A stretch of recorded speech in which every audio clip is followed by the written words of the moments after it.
This interview is with Dr. Kathryn Anderson. The date is September 30th, 2012, and the interviewer is Jane Kennemore.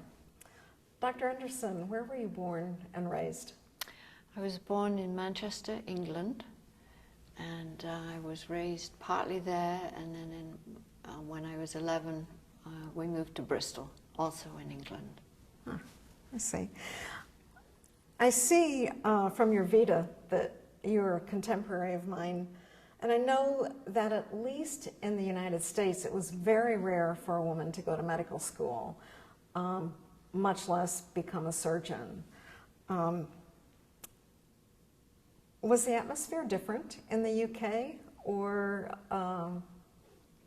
how did you happen to overcome the obstacles that were there?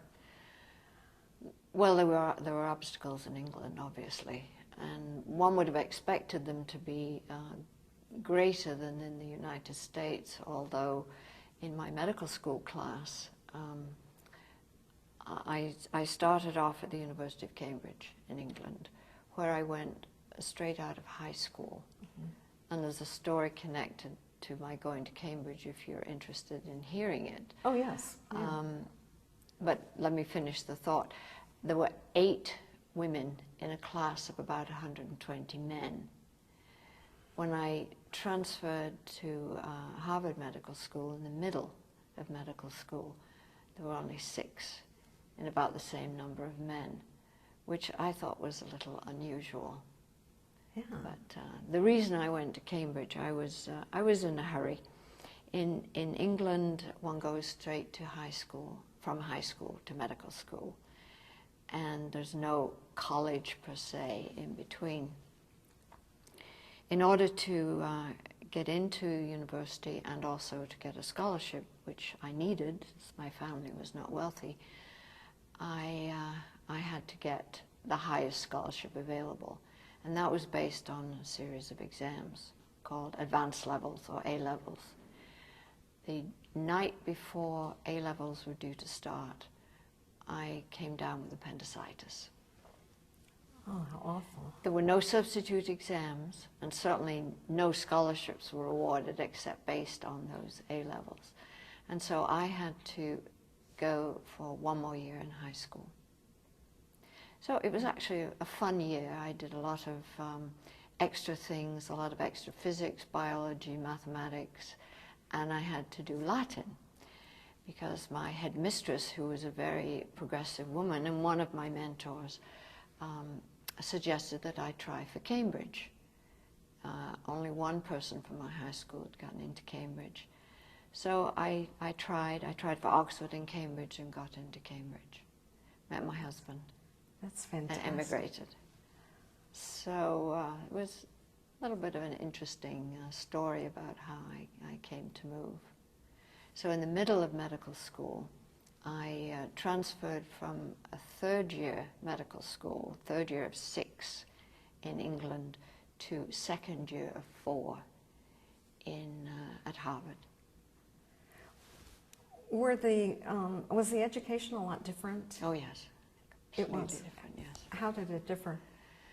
Well, I think I got the best of both worlds. The undergraduate education in medicine was far superior to anything in the United States. We went into much more detail in physiology, anatomy, and biochemistry and pathology. But in the clinical years, English medical students were treated as drudges. And it was at that natural hiatus between the academic, theoretical part and the practical in the hospitals that I transferred to Harvard. Harvard medical students, and I think medical students in this country, are much better treated. They have a lot more clinical responsibilities, a lot more mentoring, and so I basically had the best of both worlds. Oh, that's great. Yeah, it was a little difficult to make the transformation in the middle because I was joining at advanced level in medical school in this country. But after a bit of a rough year, when I met another great mentor, I made it, obviously. And did this mentor lead you into surgery, or how did you decide to No. go into surgery? My mentor in college, Cambridge has a wonderful system of tutorials, and we were all assigned a director of studies. The person I had at Girton College, which at that time was just a women's college, was a hematologist, a woman, and she told me, you may want to go into surgery, but you may find yourself as a woman in the medical system doing something you never thought of. Just be prepared. And I thought, no, I want to be a surgeon. And my mentor at Harvard Medical School was a man by the name of Bernard Davis. Bernie Davis was a professor of biochemistry, and he was a great teacher, but he was not a researcher. And Harvard, of course, had the publish or perish mantra, and I failed my first exams at Harvard Medical School. Failed completely. I had no idea how to take an American exam. I wrote essays instead of multiple choice. He realized that I was British, I had no idea about the system, and so he personally took me under his wing and taught me. Years later, he was getting into trouble because he wasn't publishing, and my husband and I were able to help him, and resulted in his not being demoted. So there was some payback there that we were able to personally make. Oh, that's wonderful. So, yeah. So did you go into a surgical internship then, No. or rotating?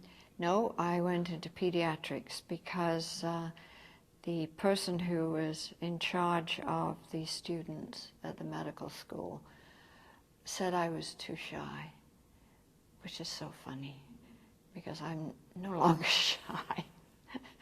He said I was too shy to go into surgery, and so I must go into pediatrics. So I did a pediatric internship at the Boston Children's, and it was a wonderful year. In addition, my husband and I knew we were going to Washington because my husband had a fellowship at NIH. And we were planning to go back to Boston. And I asked Dr. Francis Moore, who was a very, very famous head of the Brigham surgery at that time, I asked him if he would give me a surgical residency when I came back from Washington. And he said, well, I'd rather give you a job in anesthesia. So there was some opposition, and it just made me all the more determined. Well, we never went back to Boston. So my surgical career was started in Washington, D.C. Then you went, where did you do your surgical residency? Georgetown. Georgetown. Yes. And how was the atmosphere there? Was it any better? No. Oh. No, this was I graduated in 1964. And interestingly enough, it was not the academic surgeons who taught me. It was the community surgeons. My first year residency and my second year residency, I was assisted at surgery as opposed to assisting at surgery, a total of 6 cases. And what was normally the situation? Oh, by the second year, most of the residents had their mentor as a teaching assistant, and were doing them. Did you get discouraged? Yes. After the second year, I said, well, the next year is going to be a pivotal year. Either it'll be a good year and I'll stay in surgery, or I'll go into back to pediatrics, and it was 2 years more of residency in any case.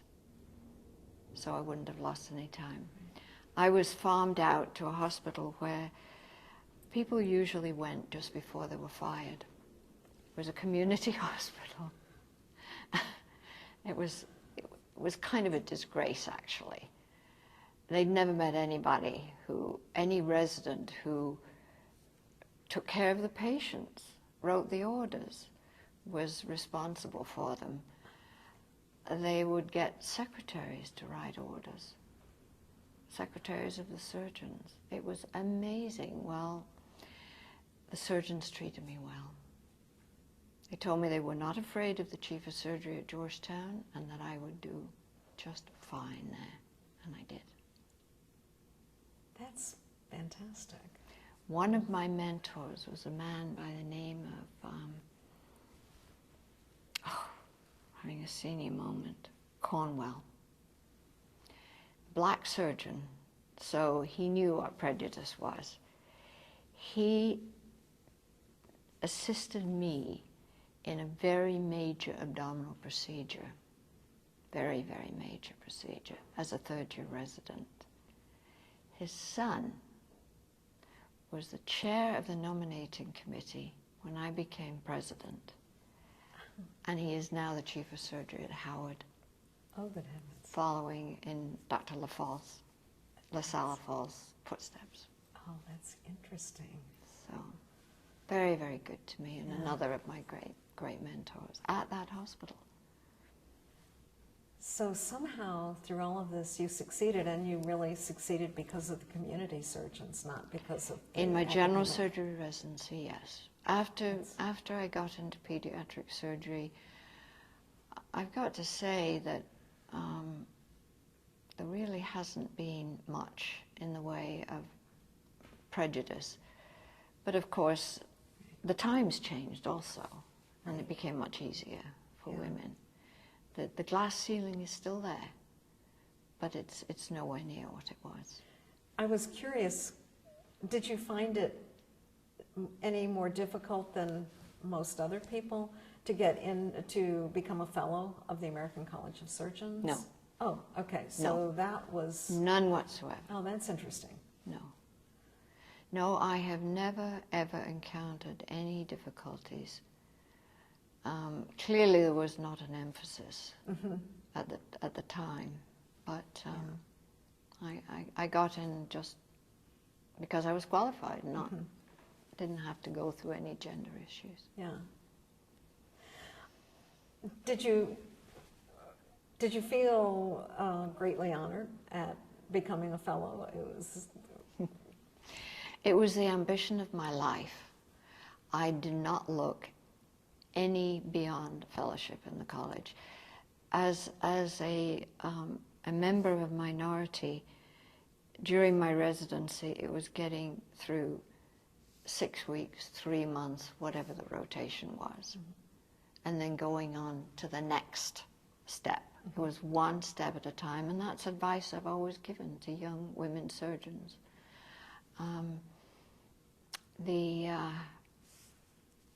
Lost my train of thought now. What was I going to tell you? It was your ambition.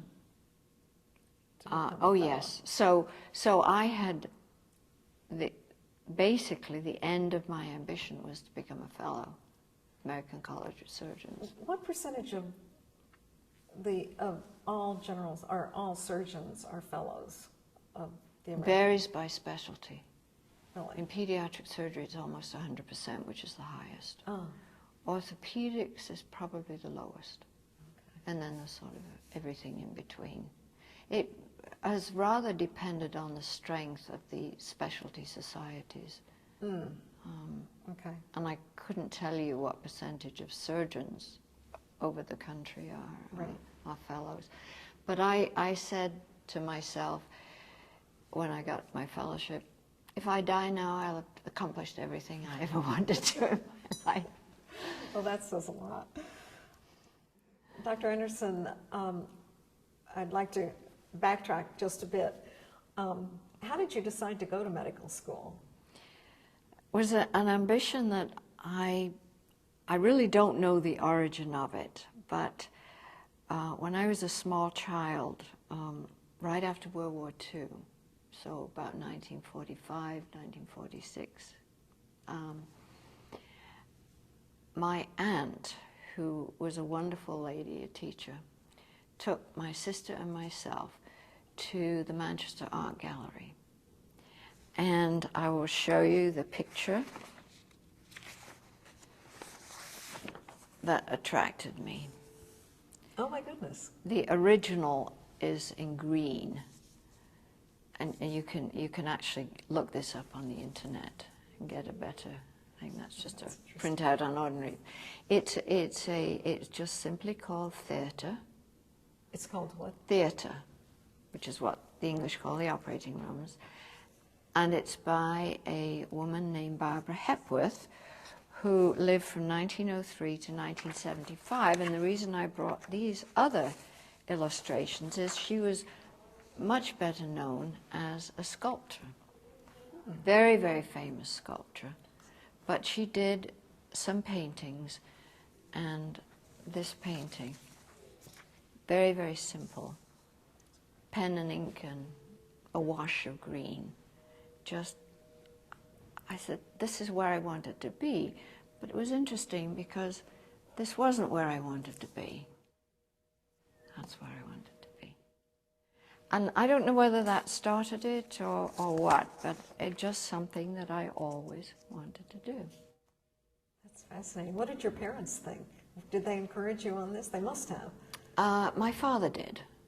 He would ask me, wouldn't I rather be a journalist or a teacher like my aunt? And I had a stepmother who was not particularly interested in my career. But I was the second of 3 girls. My older sister, and then my half-sister, who was 10 years younger. I was supposed to be the boy. It was clear. First child was a girl, second child was supposed to be a boy. So I basically was brought up to do the boy things. I was a tomboy. I fulfilled the things that my father would have wanted his son to do had he had one. I can see that. I can understand that. Yeah. Yeah. That's interesting. Going back to where we were earlier, you've been in practice since the 60s, so medicine has changed so much. What are some of the major changes that have affected surgery? For example, what did you fear most after the patient left the operating room in 1970? What do you fear today? I don't think there's much difference. The types of surgery are different, and of course with the advent of minimally invasive surgery or less invasive surgery, it's been in some ways a lot easier to take care of the patient. But on the other hand, much more complex surgeries are being done. And I don't know whether I worried more when I was a young surgeon or an old surgeon. I just don't know. I don't think there was really that much difference.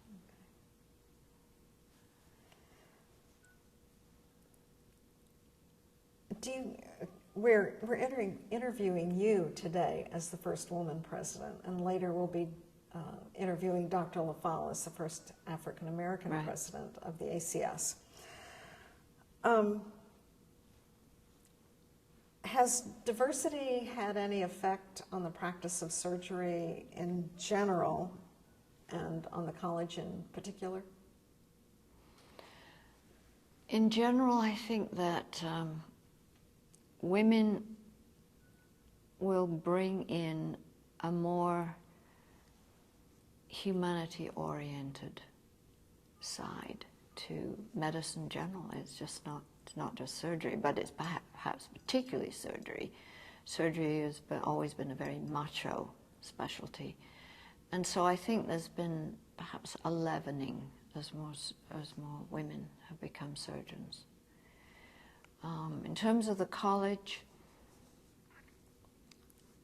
as I said earlier, there was never any gender difficulty for me in the college, getting in or being a fellow.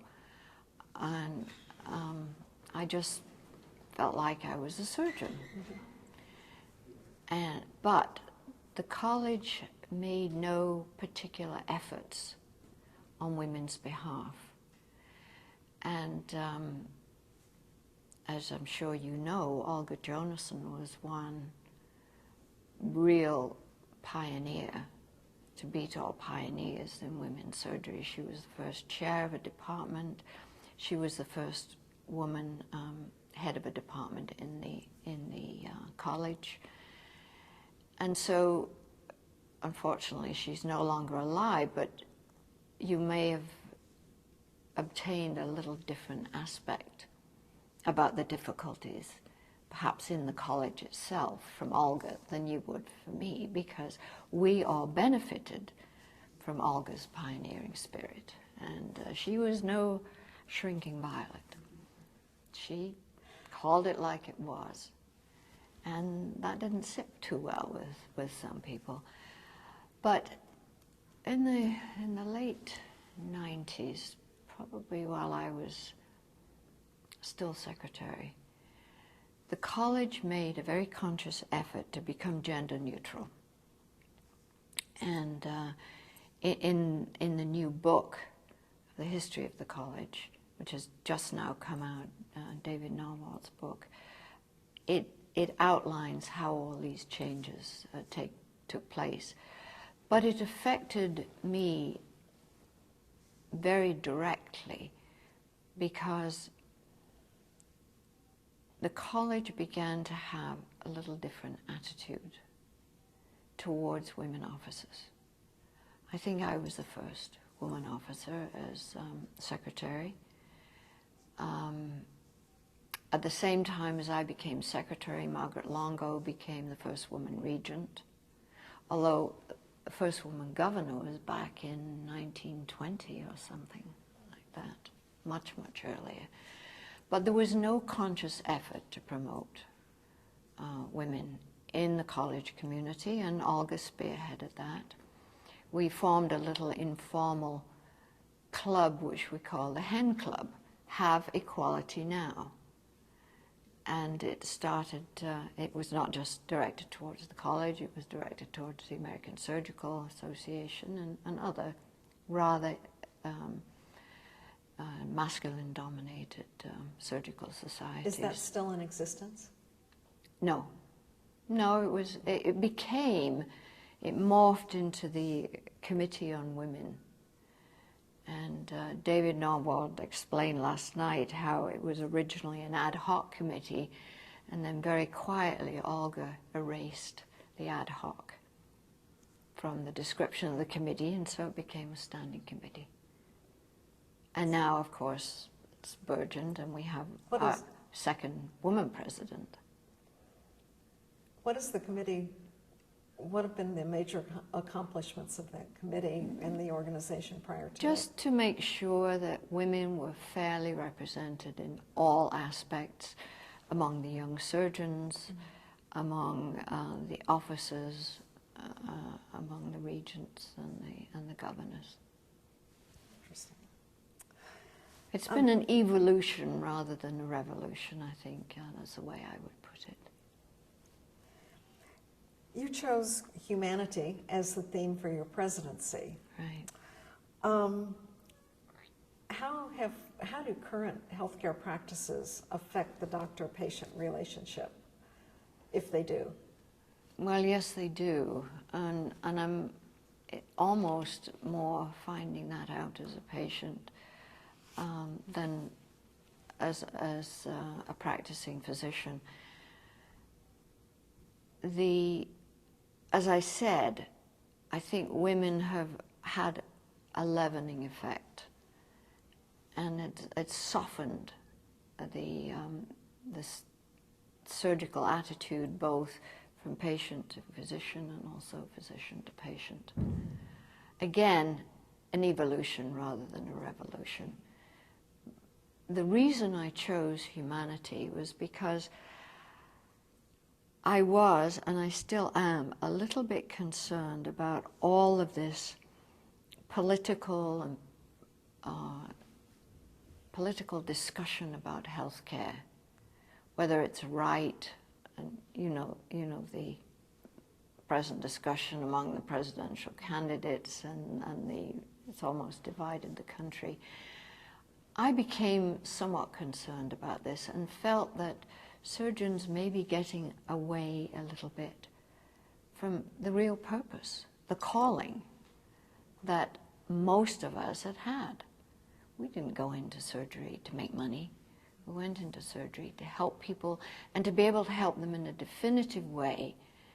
And they say a surgeon sees a problem, fixes it, and then the problem's over.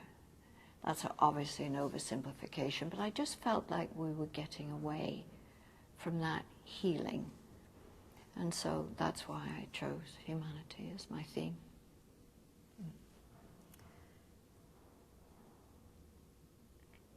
Well, let's see. As long as we brought up the healthcare, you had experience with the British form of healthcare, and you've had experience with the American form. There's no right way. No right way. The British National Health System, and I do remember, I was still fairly young, in 1948 when it came into existence, and all of a sudden everybody could get health care.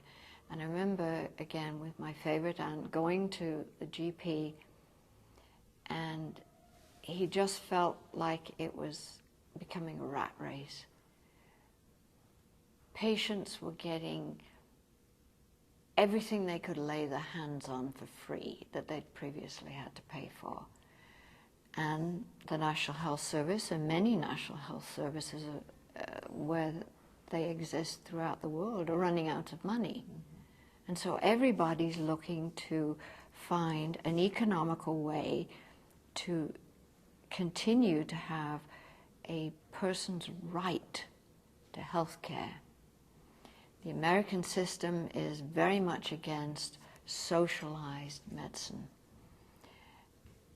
I don't know which is the right way, quite frankly. Yeah. I don't think there is a right way. It's going to be a blending. But the United States didn't come into existence because they wanted everything handed to them on a plate and be told everything that they had to do.